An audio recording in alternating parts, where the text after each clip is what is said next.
Welcome to the Cartoon Network Studios The Art of Storyboarding Masterclass. It's a virtual panel. Thanks for attending. Hi, I'm Julia Pott, and I'm going to walk you through a Summer Camp Island storyboard. Hello, I'm Nick Graves, and we've got a lot of storyboard info for you. My name is Alabaster Pizzo. And I'm Chuck Klein, and we can't wait to talk to you about our journeys in storyboarding. All right, here we go. Hi everyone, I'm Julia Pott, and I'm the creator of Summer Camp Island. So the way I got into animation was I went to Kingston to do my BA in illustration and animation. I wanted to be a children's book illustrator before that, but then the animation teacher pointed out that you want to be an animator if you draw something on the page and you can't help but want to see it moving. It's just the first piece of the puzzle, and that's always how I felt. It just felt so magical for things to come to life. So I majored in animation in my third year, and I made this short film called My First Crush. I put it up on YouTube, and it got put on the front page of YouTube, and then from there a lot of eyes got on it, and people would start contacting me to make to commission music videos and other projects. While I was going through all that, I realized I wanted to keep making short films, so I went back to the Royal College of Art to get my master's in animation. And during that time, I made a short film called Howard and a short film called Belly. And when I graduated, Belly was submitted to film festivals, and I toured around to Sundance and South by Southwest with it. I got a manager in LA, and he was like, well, if you pitch a television show, it's like a series of short films with the same cast of characters. So I started pitching a television show, and I came out to LA and pitched it around. And during that time, I was also working as a writer on Adventure Time. And I was working on the pilot, I think, for 2 years. After a lengthy process, it got picked up to series. Then within a year, we'd already made like 40 episodes of Summer Camp, it's crazy, the difference in time when you have like a crew of people versus just like stewing over like the minutiae of a pilot. It was like 0 to 100 in seconds. So that was sort of my journey to where I am now. Hello, my name is Mick Graves, and I am the series director and writer of The Amazing World of Gumball. I kind of started at the bottom, really.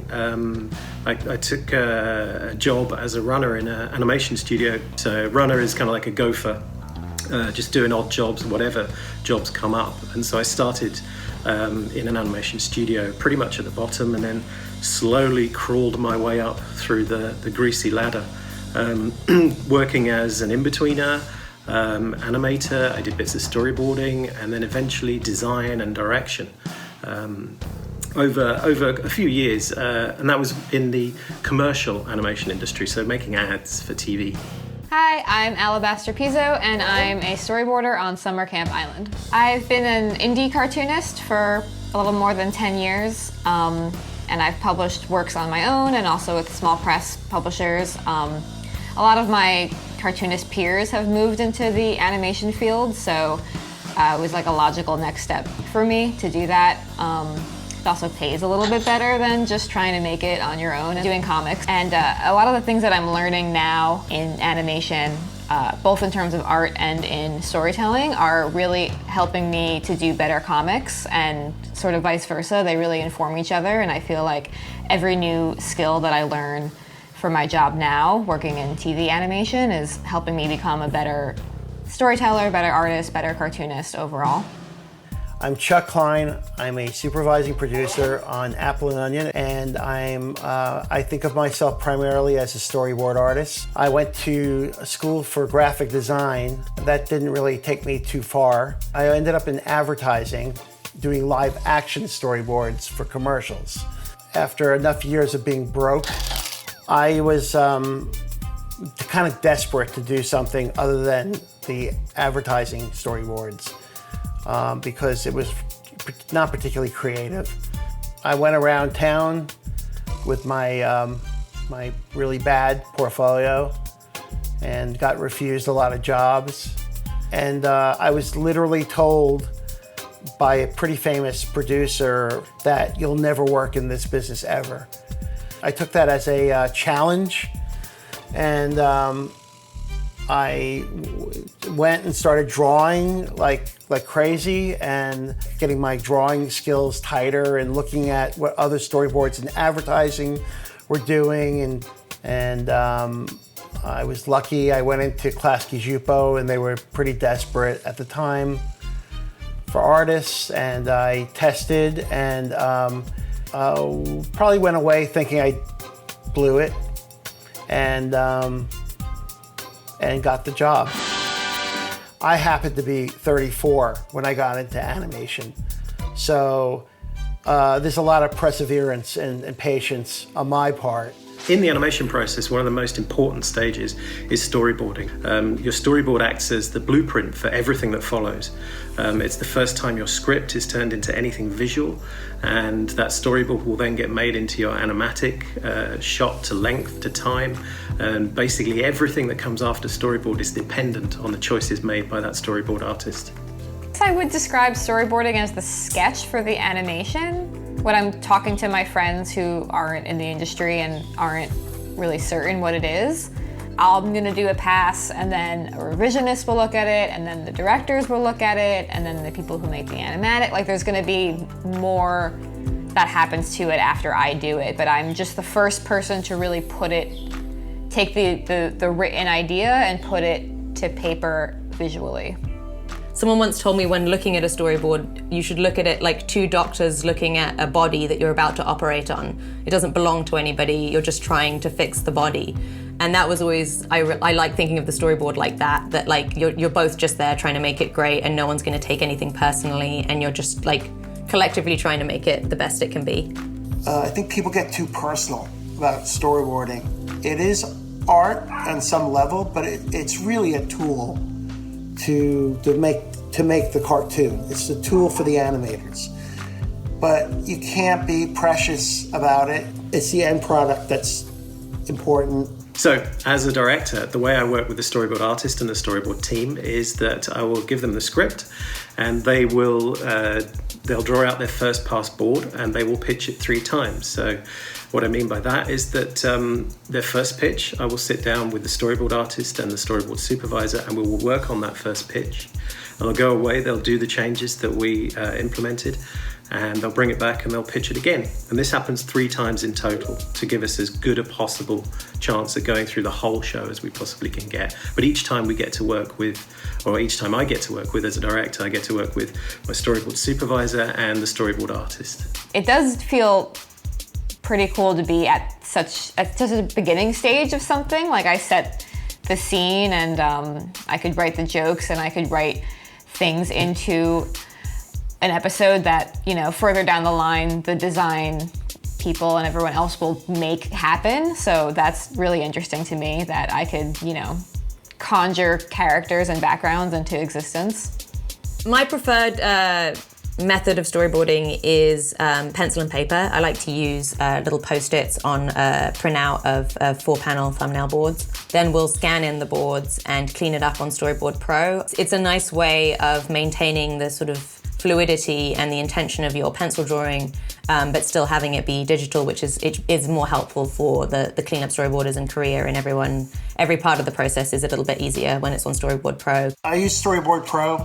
You know, of course, I started out with paper and pencil, and it wasn't until I would say almost 2007, I think, when we started really using Cintiq. It's easier than drawing on paper because, you know, paper, like in the old days of paper, you would have to, every time you drew something the wrong size, you'd run to the Xerox machine, and then there'd be a line of people waiting at the Xerox machine. So on Gumball, all our boards were done in Toon Boom, so there's a program, but on season 1 we tried to do them in Photoshop, but there's all sorts of different ways you could draw the board. One of the things we do is once the storyboard artist has finished their board, they'll print the whole thing out, and I'll sit there with the storyboard supervisor, and the two of us will just draw with a pen and a post-it note all over that board. And the reason we do it with a pen and a post-it note is you can't get too precious when you work like this. You work fast and you work small. We tried to work in the program that the storyboard artist used, but what ends up happening is you go, I'm just going to get that right. I'm going to get that perfect. Give me another 10 minutes. I'm going to get that absolutely perfect. And it just takes too long. So working with a pen and a post-it note, much, much faster. What's the most challenging situation in regards to a storyboard project? Time. I think something that we often tell storyboarders, because they'll pick the bit in the story that they really like and they'll spend loads of time on it, and then like the other stuff that at the end they're just like, and they didn't get to it in time. I think going from beginning to end and knowing like, oh, there's bumps that I'm not really sure I'm going to work them out, but then there's this bit I really love and that's coming up, and then I get a reward, and this little bit will be easy, and then I get back to this other part I don't like. Like going from beginning to end is something that I prefer to do and I find quite helpful in terms of staying on schedule. And yeah, just not getting like bogged down in thinking like, oh, this won't be funny, or like this joke isn't great. Like just get it down, keep going, come back to it later, because you'll have time to come back to it later, and you'll be warmed up and the muscles will be going, and you'll be really invested in the story in that point to come back and be like, okay, this is the joke that goes here, rather than just like staying at the starting line the whole time and everything just kind of piling up. Well, for the show that I work on, we don't work with a script. They give us an outline, which is like, it's like paragraphs and there's some dialogue in there, but we're able to reinterpret it if we want to, add dialogue, add visual jokes. So I go through it first and I try to break it down, like how much I need to get done per day. And then, aside from like going through pre-designs for the new characters or backgrounds that we'll have, I just kind of jump right into it. I know a lot of people do like a thumbnail pass, but I really don't. I just kind of start. I've always been that way, even with my comics. I just start and I just go with it and I see what happens, and things tend to fall into place for me, or I will go back and edit things if they need to be edited. But yeah, I do things in Storyboard Pro, so digitally. I just start drawing the panels and see where it takes me. Yeah, I don't know if that's good advice. One of the tricky things about storyboarding for comedy is it doesn't allow you to get too showy. For example, you'll probably notice that there aren't many Best Cinematography Oscars going to comedy movies. Because if you stage something beautifully and amazingly and with dynamic angles and all sorts of stuff, that tends to overpower a joke. So when it comes to comedy, certainly in my experience, simpler is better. Keeping it simple is really important. You tend to think that you need to add a lot of crazy camera angles and different styles of shots. So every time that I like reuse a background, I'm like, am I cheating? And then everyone's like, no, thank you so much for doing that. That makes it so much easier for us. One of the things that inspired me was the Flintstones. This is an original storyboard from the Flintstones. And so basically what I love about this is again, simplicity. It's so beautifully simple. The panels are really sort of just staged so simply and really clearly, and you can just see exactly what's going on. That's Wilma and Betty in the corner there. Yeah, this is one of the great sort of things that I learned very early on in storyboarding was, other people before you have had to solve similar problems, so it's great to look at the work that's been done before and see how they solved it and steal their ideas. For me, the key ingredient for delivering a great storyboard is definitely getting to know the characters really well, and I really enjoy that. I really like having maybe my version of what the characters are always going to do and how they interact with each other and who they are to me. I almost get to know them personally, and it just becomes so much more fun to write for them that way, and add little jokes or add little mannerisms that I enjoy. Like when I enjoy working on it, then it becomes so much, like the product you get at the end is so much better when you can tell that the storyboarder likes the characters and writes well for the characters. When you don't know how a character's going to act something out, act it out. Move your body. Do it yourself. Make the expression that you want to convey in the board. Use a mirror. Do motion at your desk. You don't even have to get up. Look at references. First 5 to 10 steps for making a board. I think the first 2 should at least be read the script. Read the script first time, then step 2, read it again, because there's so much stuff in a script, so much stuff that your brain has to start thinking about. Third step, I think, would be block the whole thing out as rough as possible. Fourth step, once you've blocked it out, if you can show the director, show the crew, don't work too much into it, because what will always happen, what's bound to happen is there are changes, certainly in script and in staging.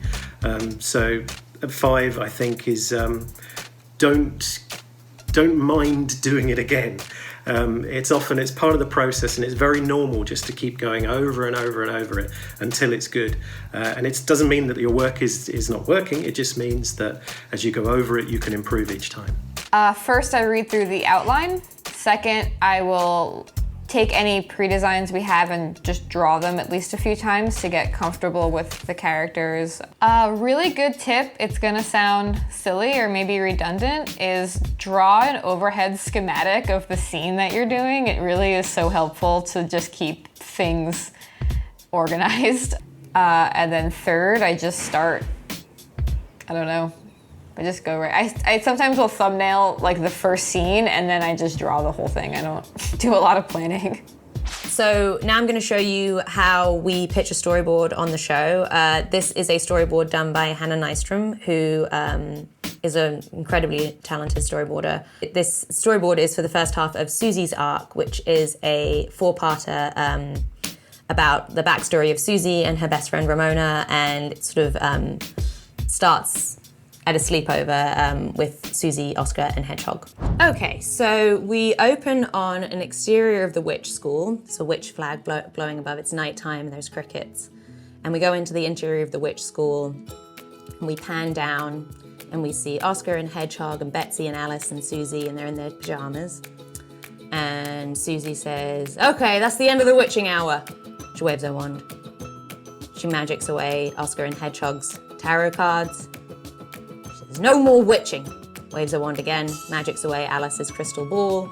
Alice and Betsy gasp. She goes, "Bedtime, chop chop." She gets on her broom, flies over to her bed, tucks herself into her sleeping bag. Everyone's rolling out their sleeping bags. We pan across, we see Hedgehog and Oscar and Susie's waiting for all of them. She's wearing gym jams and she says, "Oscar, I let you participate in the witchy sleepover. I did not say you could participate in being near me." And Oscar says, "But Pajamas is afraid of potential school ghosts, and he wants his BFF Jim Jams nearby." And Susie rolls her eyes. Ugh.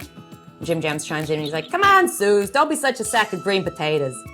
She says, "Watch it, Jim Jams, or I'll donate you to Howard." And Jim Jams says, "I wish you'd donate me to Howard. I love Howard." She says, "Oh yeah? You're not gonna love him when he stretches you over his size large monster chest?" She snaps the pajamas.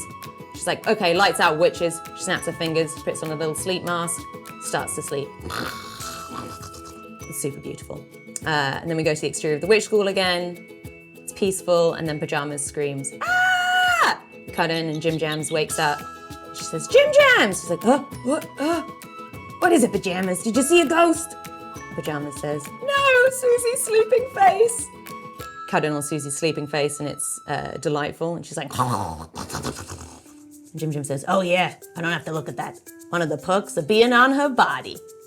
And Pajama says, "Ooh, can you tell me a comforting story?" Jim Jim says, "Sure, I can tell you a comforting story, but the only one I know by heart is about Susie and her friend Ramona and their quest to save magic." And Hedgehog is dying for this story, so she sits up and she's like, and Pajama says, "Hard pass." And Hedgehog says, "Pajamas, this story might contain answers about Susie's past. Questions that have been keeping me and Oscar awake at night." As she's saying this, she's waking up Oscar. Oscar wakes up, he's like, "Whew, I've been sleeping fine, boo. But you know I love a good story." And Jim Jim says, "Okay, scooch closer, Hedgehog, it's a long one." They scooch in, they're wrapped up in their little sleeping bags. They settle in for the story. They're excited. Jim Jim says, "Once upon a time." And then we go into a flashback in 19th century New York. There's little cobblestones and witches roaming around and magical creatures and non-magical creatures living in harmony. Unicorns pulling carriages. Jim just says, "And magical creatures were part of the fabric of life." Pan across. We see Susie flying by on her broomstick. And then we see another shot with a potion store and everyone just getting on, witches everywhere. And it says, "Witches were central to society." Goes through, everyone's walking through. Then we see Susie coming in, and she says, "Hey, you, more hustle! Magical advisor to the mayor, coming through." She flies through, flies past a laundromat where the Yetis are doing laundry. And Jim Jams continues with his narrative. "People relied on magic for everything, from minor tasks to major undertakings." See them putting together the Brooklyn Bridge, bunch of monsters. Jim Jems continues, it was a real honor to have a witch working for you. Susie goes through some smoke until one day we see Susie arriving at the docks and there's somebody crying on the docks. She flies into some gulls and she's like, hey, I'm flying here. Gulls. And she hears the sobbing. She looks down, she sees somebody sobbing. Jim Jem says, Susie spotted a friend sobbing on the docks. She comes in, flies down, leaps off. She hugs the friend, and Hedgehog says, a friend? That's Ramona, right? And Jim Jem says, no, not yet, I'm building to it. This was Mallory, a different friend. Mallory comes and she's sobbing, and Susie says, who hurt you, Mal Pal? Was it Walter, Emmett, Kent, Stuart, Xylophone, Popo, Bernie Huddlesteen? Wow, you have a lot of boyfriends. And Mallory says, no, it's not one of the boys who loves me. I got replaced at my cushy night job. And Susie says, oh, they probably just fired the wrong person. What's better than a teenage witch? And she says, apparently something called a hydraulic steam-powered crane. Pan across, we see this steam-powered crane hiking up some banana crates. She said, and Mallory says, it's even doing my flight pattern. Lifting it up. She goes, there goes my excuse to meet cute sailors. Susie says, hey, don't worry. I'll take this to the mayor. We'll get you your job back. Nobody puts a witch in a ditch.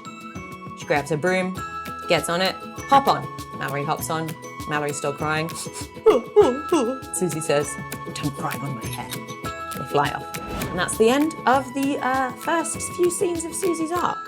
And this is what it looks like when it's done. It was a real honor to have a witch working for you. Until one day... Hey, I'm flying here! Gulls. Susie spotted a friend sobbing on the docks. Susie! This was Mallory, a different friend. Who hurt you, Mal Pal? Was it Walter, Emmett, Kent, Stuart, Xylophone, Popo, Bernie Huddlesteen? Wow, you have a lot of boyfriends. No, it's not one of the boys who loves me. I got replaced at my cushy night job. Oh, they probably just fired the wrong person. What's better than a teenage witch? Apparently something called a hydraulic crane. It's even doing my flight pattern. There goes my excuse to meet cute sailors. Hey, don't worry. I'll take this to the mayor. We'll get you your job back. Nobody puts a witch in a ditch. Hop on. Don't cry on my hair.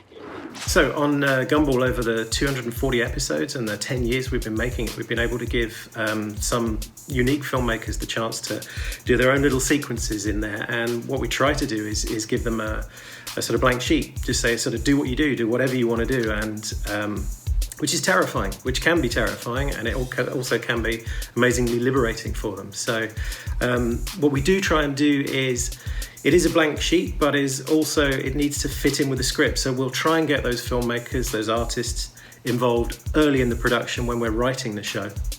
So their contributions are right from the start in the episode. So they don't basically receive a script and say, well, do what you want to do, but kind of make sure it's exactly like that script. It's a bit more, they get to contribute much more at an early stage, so they can influence the way the story is going. That was the case with the guys from Don't Hug Me, I'm Scared. We brought them in the writing process and tried to get them to contribute to how their characters would be in the third act for that particular episode called The Puppets, which we could probably show a clip of.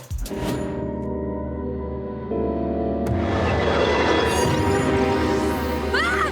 What the what? What happened to me? Wait,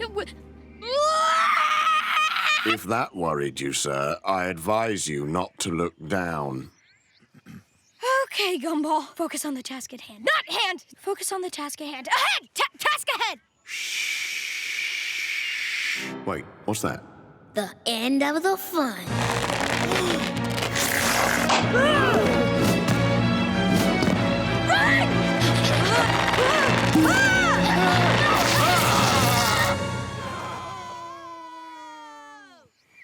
Is it me or is that kind of underwhelming? Yeah, I sort of thought everything would explode or something. Wait, isn't this all imaginary? Oh, good point.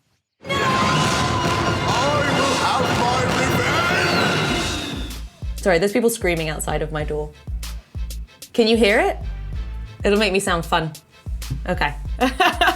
Dues in the storyboarding industry that you have to pay is an interesting question. It's not really dues, but it's something that is helpful, is just showing up every day and bringing as much of yourself to the process and being as useful as possible, and being on time and cleaning up your boards and just like being just a resource that people can go to and that want to collaborate with. It's not really a due, but it'll get your name out there as being someone that is just a joy to work with, and that's always helpful. Don't phone it in. Don't do just what it says on the paper, like in the script. Don't just do that. Put in a little more. Remember, these characters are alive, right? And they have to feel like they're living, and their emotions. You have to become the characters you're drawing, is basically. Save your work often because things happen, and nothing's worse than getting to like the end of the day and suddenly there's like a power outage in the whole studio and you miss all your work. It's happened to me a few times, so. So one of the things that I love about storyboarding is just that freedom to just basically just make stuff up. You can just make up whatever you want. It doesn't always work, but the freedom is incredible. One of the things I hate about storyboarding is getting to a point in the script where you realize everything you've done before doesn't work. You'll basically have staged a whole setup where all your characters are in a certain order. You've done loads of drawings, loads of panels, and then right on page 5 of the script, it says they all exit left through a door. And you go, oh, I've got to do the whole thing again. I think the mental strain of a storyboard artist is incomparable, possibly. But everyone on the crew works all the time. They're all working their butts off. It's just hard. It never gets easy. I knew some people who are just prolific. They just fast and they draw. They're fantastic draftsmen. And I'm not one of those guys. I struggle. I like every show, it takes me a couple of shows to get in the groove of it. Okay, so at some point I was working on a commercial and there was a really bad sequence of shots that didn't cut together very well. And so I leaned over to the guy who was putting the shots together and said, just switch them around, do that, and they'll cut better. And then the director came in and he said, why have you switched the shots? And the guy went, because, why have you switched the shots? Because someone told me to. And the director went, well, someone doesn't know how to direct. And then walked off. And that stayed with me forever. Hey, turn that off, please. Sorry about that. I feel like everyone's been dealing with like the work from home thing, like children and pets and roommates, and just like, you know, you try to like really seal it in, and then like someone comes walking out and walks into the bathroom and you're like, well, what am I supposed to do? Yeah, one of our storyboarders, Alabaster Pizzo, she's great. You're gonna love her. She's got like tons of facts. She's just gonna drop a fact on you that she read about somewhere. There's a cat in Russia that apparently was like officially running for mayor or something.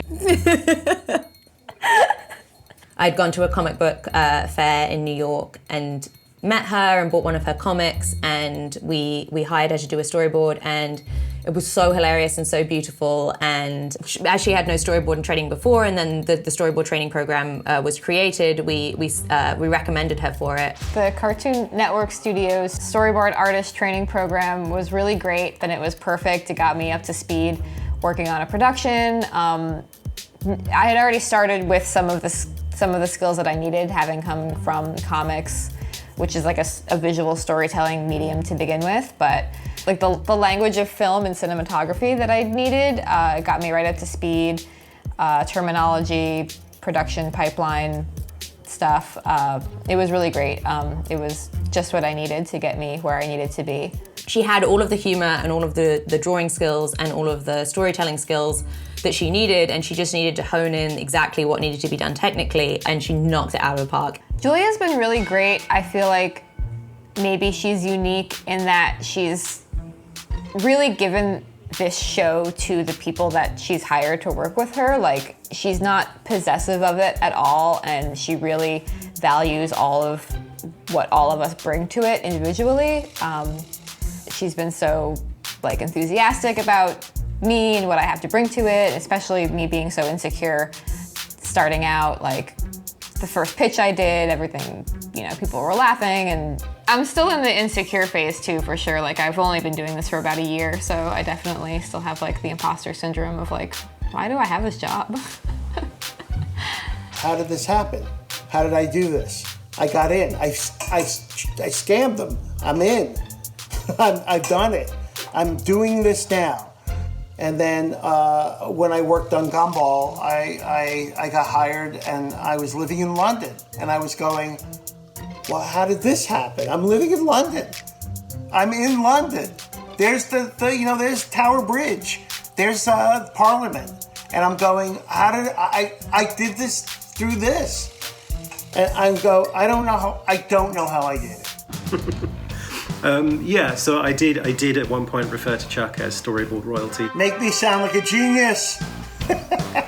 His pedigree is second to none. I mean, the guy's worked on SpongeBob, Family Guy, Amazing World of Gumball, and now on Apple and Onion. This guy is just incredible. So if anyone deserves the title of storyboard royalty, it's Chuck Klein. In the case of Mick is awesome. He taught me how to drink more than 4 pints of beer at a pub at one sitting. It was great to work with Chuck, and I learned a huge amount from Chuck. And I think actually the storyboard industry in London certainly has changed because of Chuck's influence. Chuck taught Adrian Maganza, who was our storyboard supervisor on Gumball after Chuck left. He's taught board artists who have worked on all sorts of shows that are being made out of London. Like I was talking about collaboration with people, he was a true collaborator. We would be drawing, and I say, how about this idea, Mick? And he'd go, yeah, but let's do this too. And I go, oh, if you do that, then why don't we add, this in there? And then he would go, that's amazing, let's do it, right? He's incredibly good with action staging. I think when he was a kid, he just absorbed superhero comics and stuff like that. So he's just amazing at being able to stage really dynamic action sequences, which I'm very, very jealous of. Just a smart guy, great guy. He's my friend.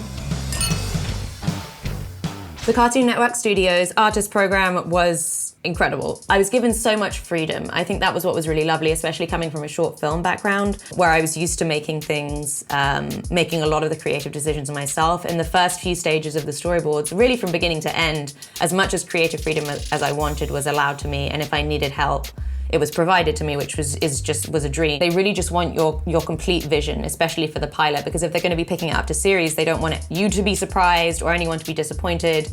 They want to be like, what is it that you want to make? And then if we want to make that too, then we'll pick it up. And that feels great because you're going in being like, okay, I showed you my hand. Do you want it? And the thing that I really learned during this process was to ask questions, and everyone was just incredibly accepting. And I think because they bring in a lot of people that aren't from a television background to make pilots, which I think is a really great thing to do, that they're expecting to have to teach you on how all this stuff works, so that you're sort of getting a crash course. If you does get picked up to pilot, you know what all the intricacies of the job are. Like, what does a record look like? What do animatics look like? What does designing the backgrounds and working with a color stylist look like? And that was invaluable. Do storyboard artists get their due credit? Storyboard artists don't always get their due credit sometimes because it is such an incredibly important part of everything you've ever seen.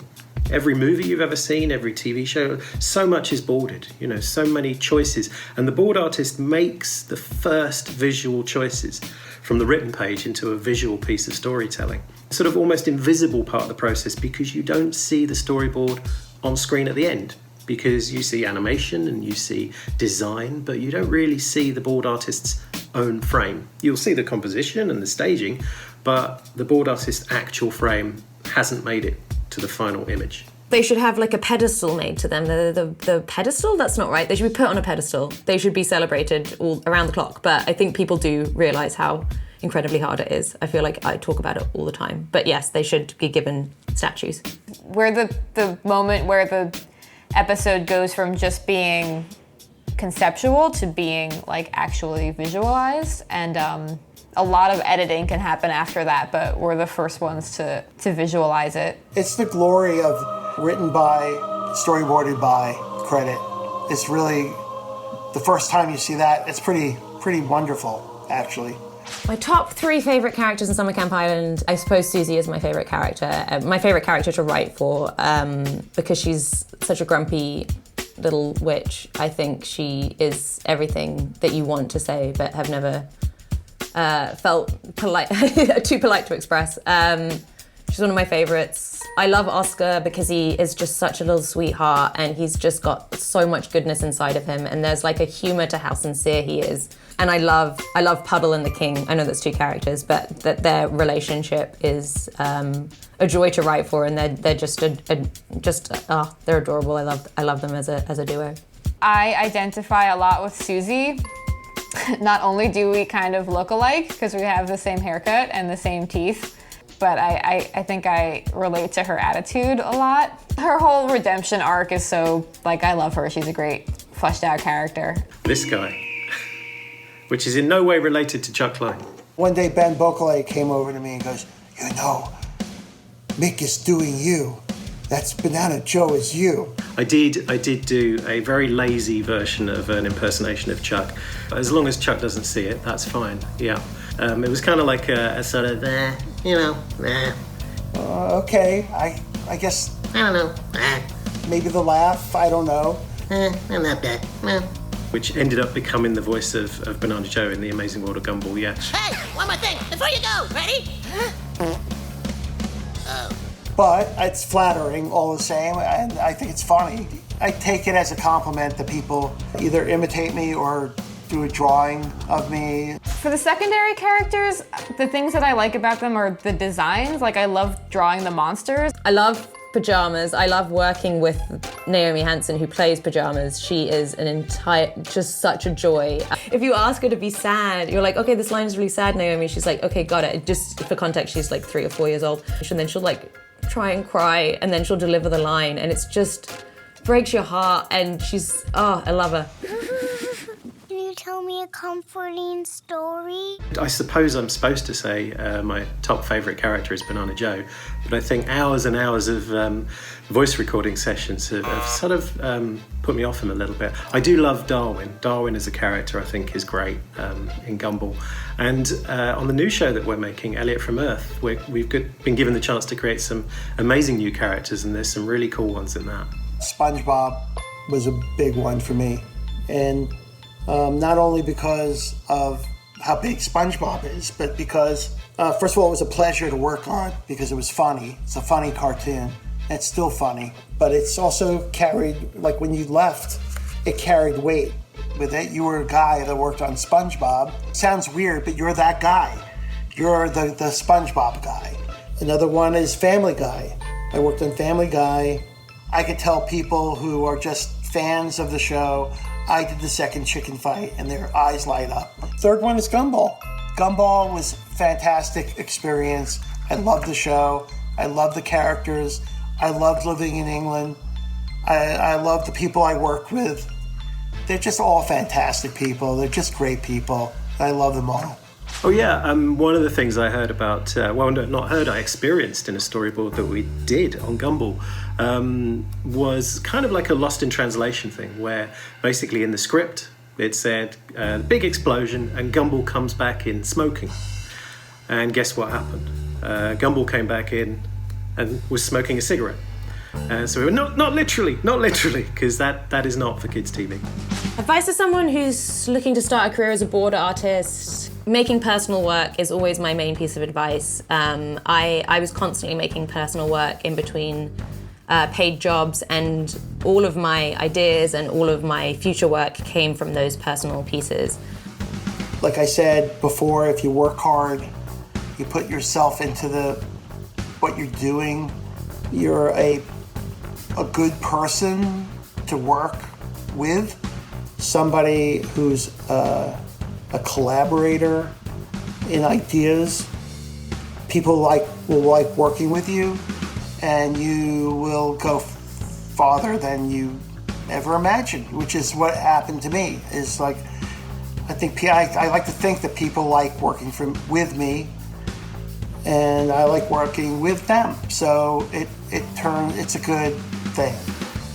The advice I always give to young artists is to get known, get out there, go to events, talk to people, get on social media, post work, contact people who you think would be your peers, build up a portfolio of work, post it a lot online, ask questions, ask about job openings, putting work out constantly and seeing what comes back from that. Absorbing visual storytelling, visual languages.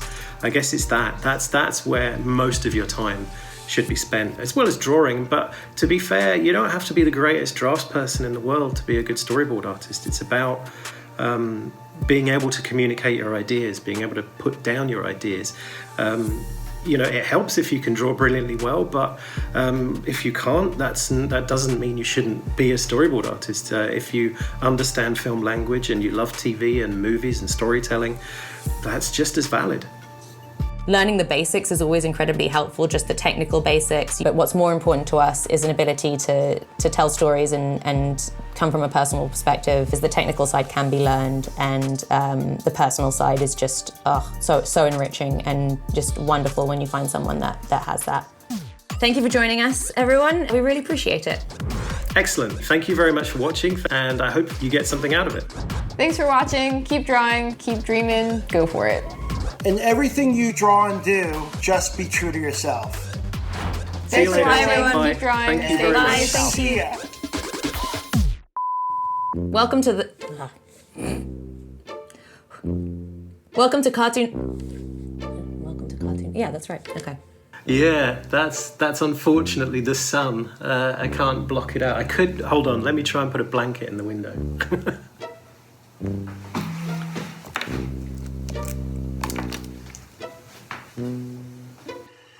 Hi, I'm Chuck Klein, and what was the line? Hang on. My earphone is doing something funny.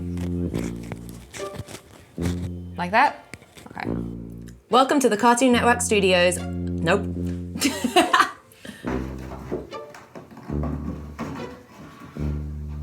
And I'm Chuck Klein, and I can't wait to talk to you about...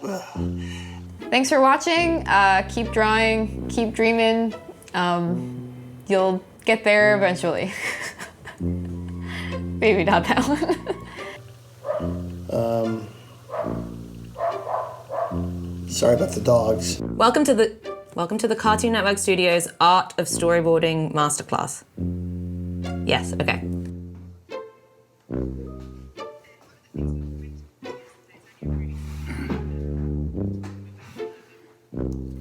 It's a virtual panel.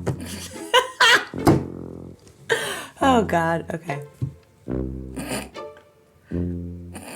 Oh God, no, it's too early to have the giggles. Oh, those storyboarding anecdotes. Nothing. I reserve my right under the Fifth Amendment not to answer. They're rat terriers, but the one's super whiny and is constantly whining. Hi everybody, I'm Julia Pott and I am the creator of Summer Camp Island. Is that the right job title? Is that what I would say? Is that my job?